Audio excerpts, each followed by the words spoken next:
¿Qué tal? ¿Cómo les va? El coronavirus sigue siendo un problema en todo el mundo y nos vamos a ocupar de eso.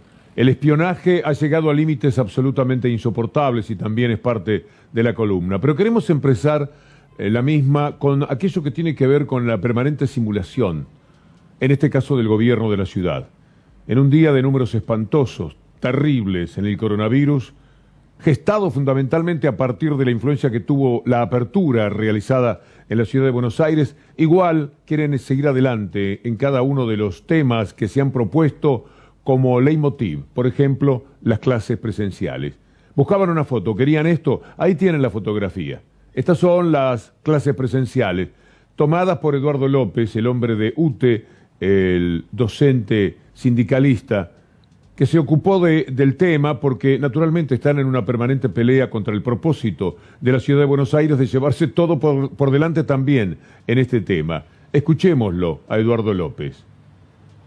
Pasamos de discutir 6.500 computadoras para los chicos a comprar 3 sombrillas. Arrancaron las clases en un patio, la presencialidad en 2 escuelas técnicas en los quintos años, se sacaron la foto de los funcionarios, fueron todos los medios, fueron 10 chicos, después se van los funcionarios, el sol empieza a apretar y los funcionarios de segunda línea que se quedaban tuvieron que salir a comprar sombrillas porque los chicos tenían calor ahí. Un simulacro, es igual a la pileta pintada, a la playa sin mar. Es que no les importa nada, se llevan todo por delante. Mientras nos tienen ocupados en esa clase presencial, en esa fotografía que usted acaba de ver, siguen robándose la ciudad. Les contábamos hace un tiempito nada más los grandes terrenos atrás del Sheraton, en una zona carísima de la ciudad de Buenos Aires para los amigos, para los amigotes de Rodríguez Larreta. Pero ahora están con lo de Costa Salguero. Hay alguna esperanza todavía el 29 de noviembre, ustedes pueden anotarse desde el 29 de octubre en adelante, para que sean los vecinos de Buenos Aires los que estén presentes allí, como bien lo señalaba hoy Gabriela Cerruti. Nos parece muy importante que si la audiencia pública del 27 de noviembre es muy fuerte, poderosa, van muchísimos ciudadanos, muchas organizaciones, no solo ambientalistas, están los arquitectos, hay una cantidad de gente oponiéndose a este proyecto de privatización del río. Si es muy potente y poderosa la audiencia pública del 27 de noviembre, podemos dar vuelta a la historia, Gabriela, y recuperar el río. El 27 de noviembre es la fecha. A Larreta no le importa nada. Sigue. Si consiguió que la ciudad de Buenos Aires olvidara la responsabilidad, fuera la primera en cuanto al aislamiento más severo, que hubiera evitado tanta muerte como la que tenemos ahora y tantos contagios, mucho menos le puede importar que todos nos demos cuenta cómo estafa a la ciudad, cómo se la roba con los votos de 35 legisladores que se parecen junto con él a Alibaba y los 40 ladrones. Pero no le importa nada. Tampoco la vida de quienes trabajan como enfermeros, como médicos en la ciudad de Buenos Aires. Mire esto que nos cuenta un enfermero del Ramos Mejía. Saca en este momento 35.000 pesos más en mano, digamos. ¿Están por debajo de la línea de pobreza? Están los enfermeros y técnicos por debajo de la línea de pobreza, por eso estamos insistiendo también al gobierno de la ciudad que se ponga a tono Larreta con un aumento de salario digno y con un plus sanitario que el ministro Tiró se comprometió acá en el hospital, ante nosotros, ante el cuerpo delegado, de otorgarnos un plus sanitario digno a todos los trabajadores del hospital. ¿No se lo dieron? Todavía no se lo dieron. Vos me decís que vino Quirós acá, le prometió. Vino Quirós aquellos al hospital y se comprometió a otorgarnos un plus sanitario digno. ¿Te lo dijo a vos? A todo el cuerpo delegado delante del director, que estaba de acuerdo con otorgar un plus sanitario digno a toda la primera línea, a todos los trabajadores de la salud. Pero no les importa nada, porque así es el poder impune, como en los Estados Unidos, donde Trump sigue jugando tan solo con el objetivo de las elecciones, tratando de hacerse el más guapo del mundo, y los picos reaparecen cada 2 o 3 meses, picos muy preocupantes, muy altos. Mire este cuadro de la ciudad de Nueva York y del resto de los Estados Unidos, debo decir. El cuadro es de todo Estados Unidos, el pico del 10 de abril, el pico del 19 de julio y últimamente el pico del 13 de octubre. Y en paralelo, nada de lo económico se ha solucionado porque haya desatendido Trump de la forma en que lo hizo el tema del coronavirus. Miren ustedes este dato que hace a lo que está pasando con el dramático pedido de subsidios con la caída del empleo constantemente y, por supuesto, la caída de la economía, que recordemos en el anterior trimestre cayó un 33% respecto al mismo trimestre del año anterior. Esta es la realidad de los Estados Unidos, pero nosotros queremos tomar como símbolo a Francia. Francia, que es el país de la libertad, de Revolución Francesa, 1789, todo lo que hemos aprendido en nuestra vida. Allí no se discute el tema de la libertad para tomar una decisión como el toque de queda. Se entiende que hay en ese momento algo tan importante como el derecho a la vida, que está por encima de todo, y esto es lo que quiere preservar Macron. Nosotros le hemos preparado algo con nuestro equipo de producción, con Anabela Sánchez en este caso, para que usted pueda entender cuántos disparates se ha dicho acá, cuánta gente ha salido al obelisco, al Congreso, llevada por los medios dominantes de comunicación y por las redes sociales, donde también están los mismos medios, a hablar de la libertad, cuando lo que estaba en juego era nada menos que la vida. Ce qu'on appelle le couvre-feu est une mesure qui est pertinente. Estamos encerrados a cuarentena de por vida acá. Basta ya, basta ya. Et cet objectif, de manière très concrète, c'est freiner le virus, c'est faire que ces 20 000 nouveaux cas par jour, on va devoir les ramener à 3 à 5 000 cas par jour. Soy libre de asumir los riesgos. Notre objectif, ça doit être de réduire les contacts privés qui sont les contacts les plus dangereux. Alberto está usando al nuevo orden mundial, sí, para controlar la soberanía de los países. La libertad tiene que ser libre. Donc la décision que nous avons prise, c'est en effet un couvre-feu. Un couvre-feu qui va s'appliquer à la région Île-de-France. Macron lo puede hacer y no tiene que luchar con la imbecilidad. No le van a salir al cruce a una medida que él está tomando para preservar a los franceses, donde ya murieron bastante más de 30.000, por otra parte. Y los contagios han retornado. Hay que entender esto, toque de queda en París, ex-Marsella, es decir, toda la zona de Saint-Aix-en-Provence, Marsella, Lyon, Grenoble, todas estas ciudades están con toque de queda en función de la reaparición fuerte de una oleada del coronavirus. ¿A quién se le puede ocurrir salir a gritar que Macron está contra las libertades? Que Francia de pronto se coloca en un estado fascista y que promueve guetos en la ciudad de París, uno, en Grenoble, en Marsella. Guetos, no, a nadie se le ocurre aquello con lo que teníamos que luchar hace 3 o 4 meses. Pero ganaron los malos. En la Argentina últimamente ganan los malos en cada una de las confrontaciones que se realizan. Se llevaron todo por delante y los números de hoy son un dolor muy, pero muy grande para todo el país. Es el número más alto de todos. ¿Hasta cuándo? ¿Qué va a pasar de aquí a fin de año? ¿Cuánta gente más va a morir? Esta es la pregunta que hay que hacerse. Siguiendo con París, con Francia, el colega Eduardo Febro nos decía hoy.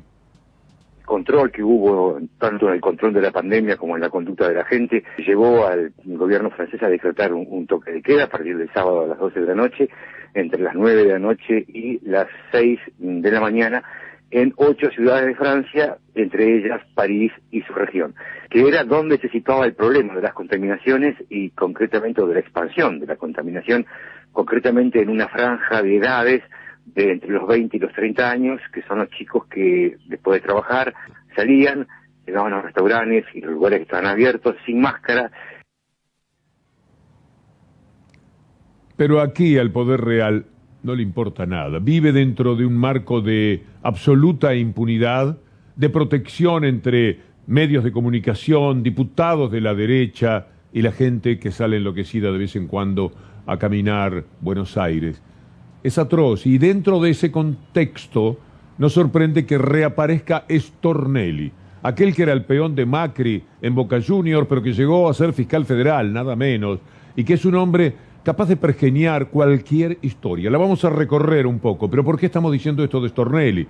Si estaba mirando el diario, con Pablo Dugan, por supuesto lo saben, la programación de C5N, se ha hablado insistentemente de una de las mayores locuras, actos demenciales de Stornelli. Usted sabe lo que es Nodio. Nodio es el propósito desde algo que ya está instituido, que está referido a una comisión bicameral que es responsable frente a la misma, para observar qué es lo que pasa con el periodismo, a ver qué se puede hacer en función de evitar el odio, que vengan y nos digan, miren, lo que pasó últimamente, y tomar datos generales, nunca particulares, nunca referidos a un periodista, es algo que está dañando al país. Tenemos que estar, como en todos los países, también bajo determinado tipo de conductas.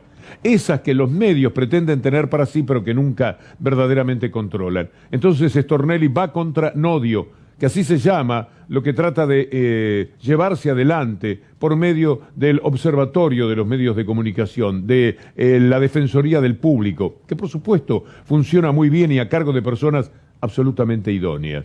Pero Stornelli escribió que esto es volver a la mazorca de Rosas, que esto es entrar de nuevo al fascismo, que esto quita libertades a la gente, siempre con esta idea, siempre manejándose con esa falsedad, con esa fealdad que caracteriza cada una de las decisiones. Lo que ha escrito Stornelli no solamente es un insulto a la verdad, es un insulto también a su propia carrera, a la de un hombre que tiene alguna relación con lo jurídico y que no recorre ninguno de esos caminos. El texto es puramente pretensión literaria, no tiene nada. Pero ¿sabe por qué no puede tener nada? Porque no pasó aún algo que pudiese configurar, aunque fuera mentira, un delito.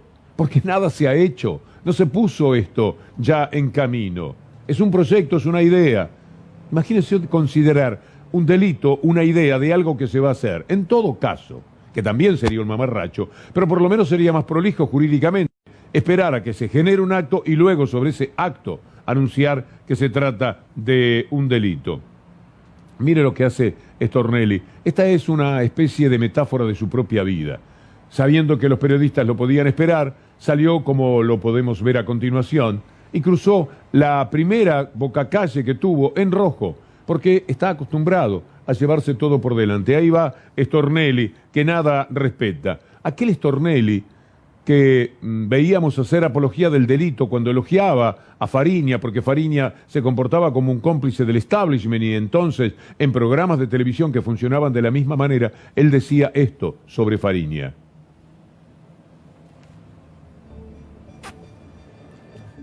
Sí, Fariña es un hombre desaprovechado. Desaprovechado en el sentido... Tiene un talento superior, y un conocimiento y una velocidad mental. Es una computadora. Tan respetuoso del periodismo. Mire lo que hace con un periodista, cómo lo esquiva, cómo le quita la mano, cómo le separa el micrófono. Este es el hombre que saca esta decisión absurda desde ya, para defender la libertad de expresión, que según él y los diputados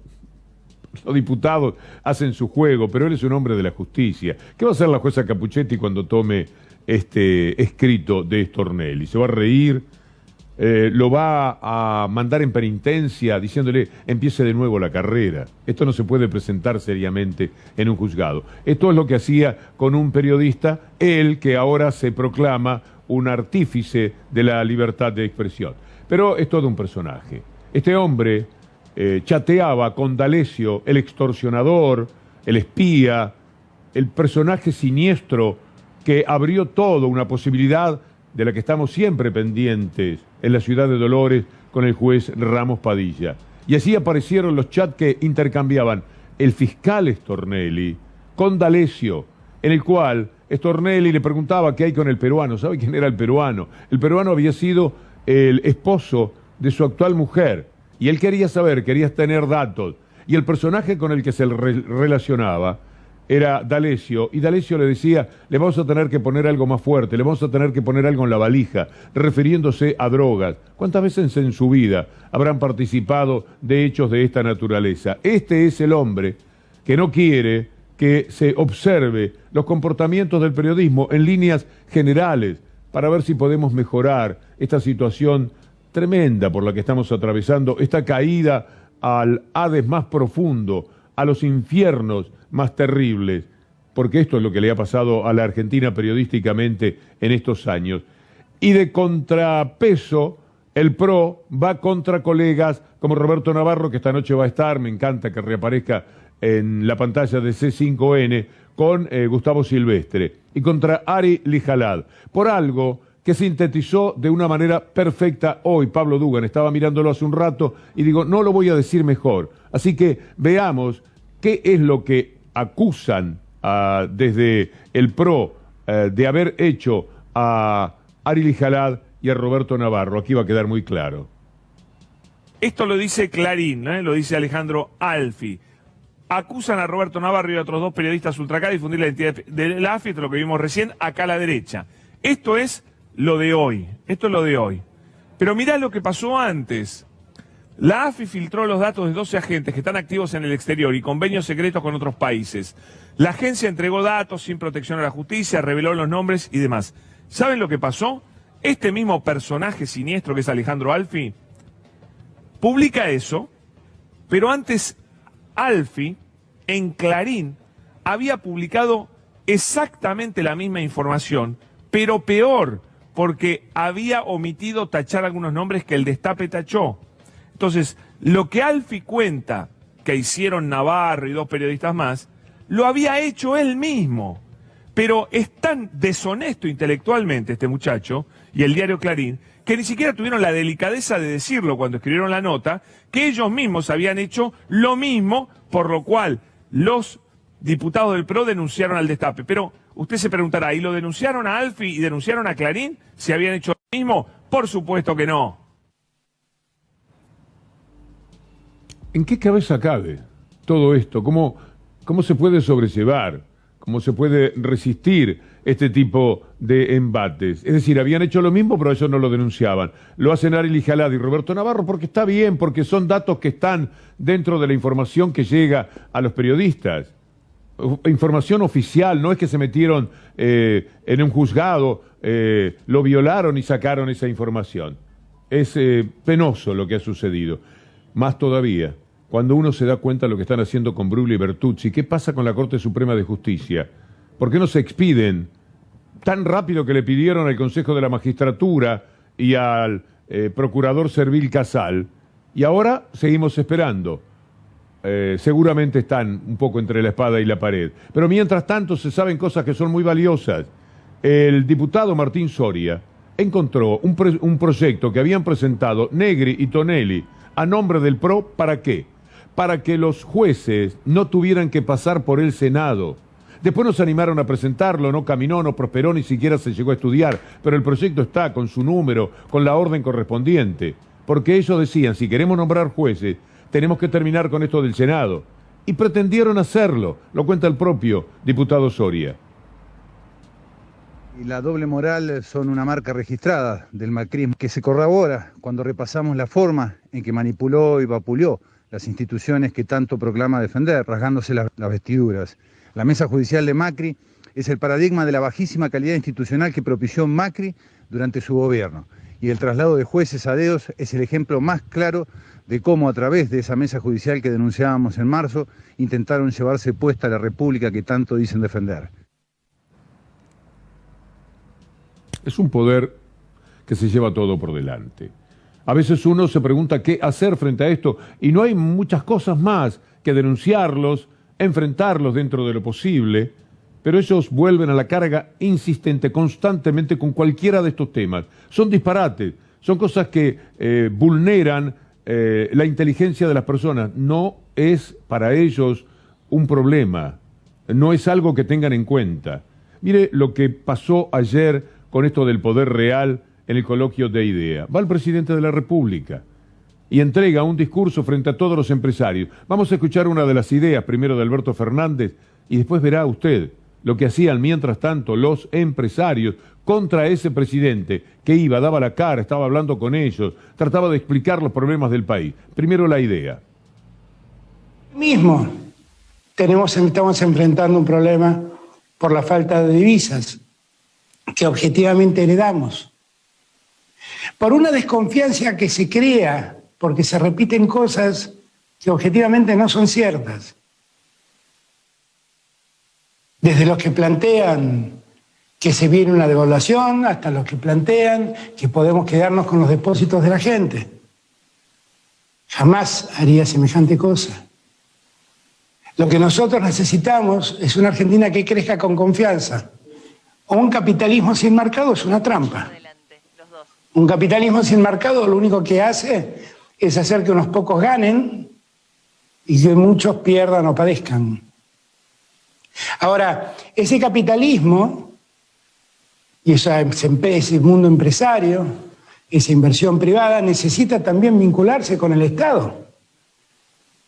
Porque un capitalismo sin Estado es la selva misma. Es un mundo sin reglas. Es un mundo donde gana, básicamente, el más fuerte, el más poderoso, y pierde el resto. Pero mire lo que sucedía mientras tanto. Había un muro, como las posibilidades virtuales de este tipo de convocatorias, y allí los empresarios iban escribiendo mientras hablaba Alberto Fernández. Cuando alguien se permite esta falta de respeto, de consideración, es que ya está por encima del bien y del mal, y eso es lo que piensa. Alberto Fernández hablaba de capitalismo, a nosotros nos van a hablar de capitalismo, a los reyes. Mire lo que ponían los empresarios, algunos de ellos tan solo vamos a mencionar. Uno es Alejandro Gaviansky. Alejandro Gaviansky escribía, es hombre de Hit Group, la constructora Hit Group, escribía: su palabra está tan devaluada que no es creíble. Falta de consideración. Esto se puede decir hoy día de Alberto Fernández desde su condición de presidente. ¿Qué ha hecho para merecer semejante apreciación? Veamos otro que se llama Rodolfo Ardengui, de la consultora Ciati. ¿Qué escribía mientras estaba hablando Alberto Fernández? Una humilde sugerencia al presidente: que se junte con sus compañeros competentes. Este era el más fácil quizás de sobrellevar. Un tal doctor Eduardo Güemes, del estudio Becar Varela. ¿Sigue hablando? Eso decía, sigue hablando. El presidente de la República que iba al coloquio IDEA, porque además estaba invitado para ir. Sigue ahora Héctor Poli, director de la petrolera Plus Petrol. El presidente dice cosas que Cristina contradice. El problema de desconfianza es que él no se le planta, parece que manda a ella. Por eso no le puedo creer. Otro más de los empresarios. Este se llama Facundo Fabeluques, de la tecnológica BBS, relator del pasado. Está hablando Alberto Fernández en el coloquio IDEA, al que lo han invitado especialmente. Está diciendo de corazón un discurso en el que trata de establecer en qué situación está en estos momentos el país. Y este personaje le ponía relator del pasado. Y por último, Santiago Pordelane, de la tecnológica Equifax. El día que hagamos una autocrítica integral y no solo la crítica del predecesor como causante de todos los males, estaremos en condiciones de salir. Esto pasaba mientras hablaba Alberto Fernández en el coloquio IDEA y decía cosas como estas. Y lo que necesitamos es que los empresarios, de una vez y para siempre, entiendan que tenemos que trabajar juntos para desarrollar a la Argentina. Y que el desarrollo no se da sin reglas claras que el Estado fije. Y que el desarrollo, si no conlleva un desarrollo generalizado que alcance a todos los sectores de la comunidad, es un desarrollo que no sirve. El que volvió a hablar es Mauricio Macri, que seguramente le encanta a estos empresarios, y señalo así porque fuimos dejando los papeles en el piso por comodidad, pero también como una reacción casi nerviosa a tener que sobrellevar a gente que actúa de esta manera en la vida, creyendo que se pueden llevar el mundo por delante, siempre igual. Macri volvió a hablar y dice que este gobierno es el último populismo que va a haber en la historia de la Argentina. Yo, así como soy pesimista por los próximos meses, Julio, soy muy optimista respecto a nuestro futuro. Y el que tengamos una alternativa de poder en Juntos por el Cambio nos genera el optimismo de pensar que estamos frente al último gobierno populista en nuestra historia. A partir de acá pueden empezar 20 años de progreso consecutivos. Aquí no miente, aquí se engaña simplemente Mauricio Macri, pero el que sí habla de la mentira constante de Macri, lo fácil que le resulta, es Roberto Bachmann, de la consultora que lleva su nombre. Yo te diría, yo lo definiría a Macri como aquel que no tiene ningún problema para mentir, no tiene ningún problema para seguir adelante con alguna idea. Había muchas cosas que se caían de maduras que no correspondían. ¿Por qué está hablando tanto Mauricio Macri? ¿Por qué esta reaparición peleándose con los propios, con Frigerio, por ejemplo, que era el hombre que le manejaba todas las cuestiones políticas? Por eso es el culpable, ya lo va a ver, del desastre que vivieron en la elección. No es culpable Macri, sembrando el hambre, atacando a la República, llevándose por delante la justicia, quitándole a los pobres para darle a los ricos, es decir, vaciando de posibilidades económicas a la clase media para reforzar a los más poderosos. No, él no tenía absolutamente nada que ver. Perdió las elecciones por culpa de Frigerio y de Monzó. Esto ha hecho. Pero ya va a ver el tema de las culpas. Antes permítame reflexionar si todo lo que Macri está haciendo con estas desopilantes apariciones no tiene relación con lo nervioso que lo tiene un libro de su hermano. Un libro escrito por el destacado periodista Santiago O'Donnell. Ayer fue anunciado por Gustavo Silvestre y por Juan Amorín.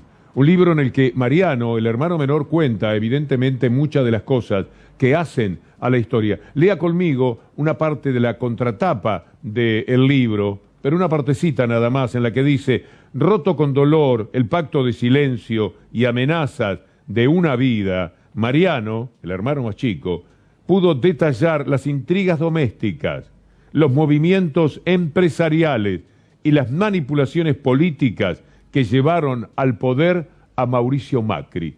Esto es lo que se viene. ¿Estará tratando de ganar una pulseada previamente? Le convendría más esperar el libro y después intentar algún tipo de refutación. Ahora, de lo que le pase en el futuro, el culpable será su hermano Mariano. Yo siempre le decía a todos: cuidado, que no conozco los mercados, que no te da más plata, no vamos a ir a la mierda, no, tranquilo, hay que seguir. Encima no se puede tomar deuda eternamente y corregir esto. Sé que tuvimos una sequía, la peor en 50 años. Y veníamos bien, pero de golpe pasaron cosas, pues también el mundo está volátil. ¿Comunicado ahí?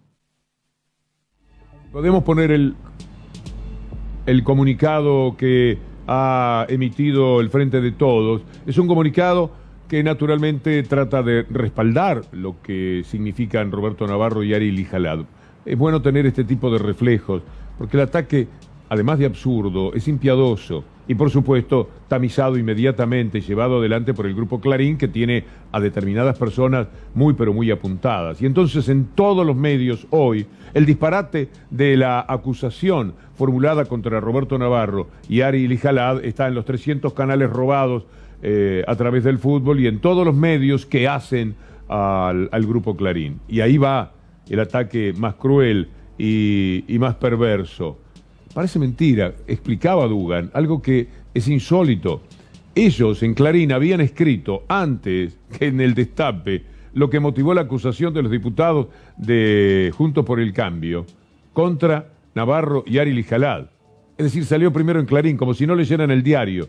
Se les chispoteó eso, nada menos.